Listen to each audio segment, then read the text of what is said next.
Hello friends, किसी भी state के एरियाज़ को दो पार्ट्स में कैटेगराइज किया जा सकता है, रूरल एरिया और अर्बन एरिया। और हमने पिछली कुछ वीडियोस में देखा कि हमारे कॉन्स्टिट्यूशन में सेल्फ गवर्निंग विलेज पंचायत का provision 73rd constitutional amendment act द्वारा किया गया था। और इसी तर्ज पर अर्बन एरियाज़ के लिए सेल्फ गवर्निंग म्यूनिसिपैलिटीज़ का प्रोविज़न हमारे कॉन्स्टिट्यूशन में 74th कॉन्स्टिट्यूशनल अमेंडमेंट एक्ट द्वारा किया गया था।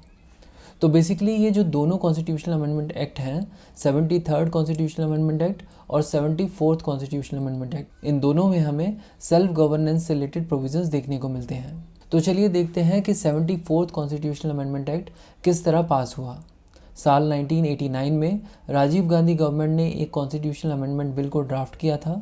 इस बिल को कहा गया नगर पालिका बिल, और इस बिल का ऑब्जेक्टिव था म्यूनिसिपल बॉडीज़ को कॉन्स्टिट्यूशनल स्टेटस कॉन्फर करना। इस बिल के जो प्रोविजंस थे उन्हें डिसाइड किया गया था based on the recommendation of various committees, और इनमें से कुछ इंपॉर्टेंट कमिटीज़ जिनके रिकमेंडेशंस के बेस पर इस बिल को ड्राफ्ट किया गया वो थी 1985 की नेशनल कमीशन ऑन अर्बनाइजेशन। इसके अलावा 1982 में एक स्टडी ग्रुप को भी अपॉइंट किया गया था ताकि अर्बन लोकल बॉडीज़ और म्यूनिसिपल कॉरपोरेशन से related constitutional powers and laws को एग्जामिन किया जा सके। तो इन सब कमिटीज़ की रिकमेंडेशंस के बेस पर इस बिल को ड्राफ्ट किया गया था और 1989 में इस बिल को लोकसभा में प्रेजेंट किया गया। लोकसभा में राजीव गांधी गवर्नमेंट के पास मेजॉरिटी थी, इसीलिए ये बिल लोकसभा से आसानी से पास हो गया। इसके बाद इस बिल को राज्यसभा में भेजा गया, मगर राज्यसभा में कांग्रेस के पास मेजॉरिटी नहीं थी और इसी वजह से ये बिल राज्यसभा में पास नहीं हो पाया। राज्यसभा में इस बिल के पास ना होने का एक कारण ये भी था कि ऑपोजिशन पार्टीज़ को लग रहा था कि ये कांग्रेस का एक नया हथकंडा है जिसके थ्रू वो स्टेट्स की पावर्स को और ज़्यादा कम करना चाहती है, और इसी कारण से नगर पालिका बिल फेल हो गया था। इसके बाद 1990 में वीपी सिंह की सरकार थी। वीपी सिंह म्यूनिसिपैलिटीज़ और पंचायती राज सिस्टम को देश में स्ट्रेंथन करने के पक्ष में थे और इसीलिए इन्होंने सभी चीफ मिनिस्टर्स की एक बैठक बुलाई जिसमें ये डिस्कशन किया गया कि किस तरह स्टेट्स एक साथ मिलकर पंचायती राज और म्यूनिसिपैलिटीज़ को स्टेट में स्ट्रेंथन कर सकते हैं। इस बैठक में हुए डिस्कशंस के बेस पर वीपी सिंह सरकार ने एक कॉन्स्टिट्यूशनल अमेंडमेंट बिल को ड्राफ्ट किया और साल 1990 में लोकसभा में इस बिल को पेश किया गया। बट इससे पहले कि ये बिल पास हो पाता, वीपी सिंह सरकार गिर गई और इसी कारण से ये बिल भी लैप्स हो गया। इसके बाद कांग्रेस की सरकार बनी और 1991 में जब PV Narasimha Rao prime minister थे तो उसी साल इन्होंने एक कॉन्स्टिट्यूशनल अमेंडमेंट बिल को ड्राफ्ट किया। इस बिल को ड्राफ्ट करते हुए इन्होंने जो कांग्रेस का प्रीवियस बिल था जिसे राजीव गांधी गवर्नमेंट ने प्रेजेंट किया था, उसमें जितने भी कंट्रोवर्शियल सेक्शंस थे related to centre state relation, उन सभी को इस बिल से हटा दिया। इस तरह से जब ये बिल लोकसभा में भेजा गया तो वहाँ आसानी से पास हो गया। इसके बाद इस बिल को राज्यसभा में भेजा गया और राज्यसभा में कांग्रेस की मेजॉरिटी ना होने के बावजूद ये बिल पास हो गया क्योंकि अब इसमें किसी भी तरह का कोई भी कंट्रोवर्शियल सेक्शन नहीं था। इस तरह 1993 में ultimately 74th constitutional amendment act लागू हुआ। तो हमने देखा कि किस किस तरह कई कोशिशों के बाद अल्टीमेटली म्यूनिसिपैलिटीज़ बिल पास हुआ और फाइनली 1993 में लागू किया गया। तो चलिए सबसे पहले देखते हैं कि 74th कॉन्स्टिट्यूशनल अमेंडमेंट एक्ट ने हमारे संविधान में क्या क्या चेंजेस किए। तो सबसे पहला चेंज तो ये किया कि इसने हमारे कॉन्स्टिट्यूशन में पार्ट 9A ऐड किया, जो कि हमारे कॉन्स्टिट्यूशन में ऑल टुगेदर एक न्यू पार्ट था। इसके अलावा इसने संविधान में एक नए शेड्यूल को भी ऐड किया और ये शेड्यूल था शेड्यूल 12।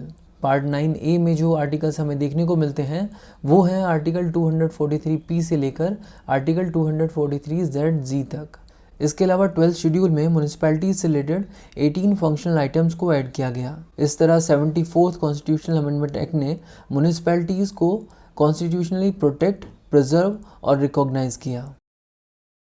यानी अब स्टेट्स के लिए कॉन्स्टिट्यूशनल ऑब्लिगेशन था कि सभी स्टेट अपने स्टेट्स में म्यूनिसिपैलिटीज़ को इसी एक्ट के अकॉर्डिंग ऑर्गेनाइज करें। तो चलिए इस एक्ट के प्रोविजंस को समझते हैं।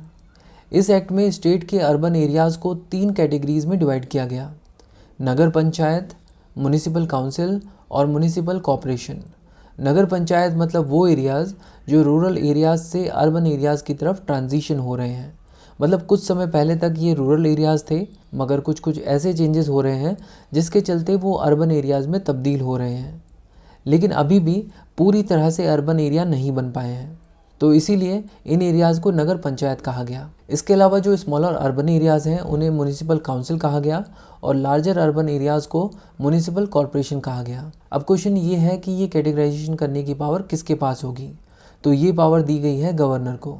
गवर्नर के पास ये पावर है कि वो स्टेट के अर्बन एरियाज़ को नगर पंचायत, म्युनिसिपल काउंसिल और म्युनिसिपल कॉरपोरेशन में कैटेगराइज कर सकते हैं। ये कैटेगराइजेशन किन ग्राउंड्स पर होगा इसको भी समझने की ज़रूरत है। यहाँ पर कहा गया कि ये कैटेगराइजेशन उस एरिया की पॉपुलेशन डेंसिटी, उस एरिया से जनरेट होने वाले रेवेन्यू और उस एरिया में कितने प्रतिशत लोग नॉन एग्रीकल्चरल एक्टिविटीज़ में इन्वॉल्व हैं, इन सब फैक्टर्स के बेस पर डिसाइड हो पाएगा कि उस एरिया को नगर पंचायत कहा जाए, म्युनिसिपल काउंसिल कहा जाए या फिर म्युनिसिपल कॉरपोरेशन। तो इस तरह की कैटेगराइजेशन को करने के लिए अगर गवर्नर किसी और फैक्टर को भी ऐड करना चाहते हैं इस लिस्ट में तो वो कर सकते हैं। बट यहाँ पर एक एक्सेप्शन है और एक्सेप्शन ये है कि मान लीजिए, हेलो फ्रेंड्स, जो वीडियो अभी आपने देखी है बुक्सटावा ऐप के ऊपर अवेलेबल इंडियन पॉलिटी कोर्स की वन ऑफ द 314 वीडियोज़ में से एक वीडियो है। इंडियन पॉलिटी कोर्स के अंदर हम लोगों ने यूपीएससी प्रिपरेशन के लिए पूरी की पूरी इंडियन पॉलिटी सिलेबस को 314 वीडियोस में डिटेल्ड एनिमेटेड वीडियोस के थ्रू कवर किया है। इस कोर्स के अंदर आप हर एक वीडियो को अनलिमिटेड टाइम्स देख सकते हैं और ये कोर्स सिर्फ 1200 रुपीज़ में 1 ईयर वैलिडिटी के लिए अवेलेबल है और 1500 रुपीज़ में 2 ईयर वैलिडिटी के लिए ये कोर्स आप बुक्सटावा ऐप से ले सकते हैं। So download the Bookstawa app now. Thank you.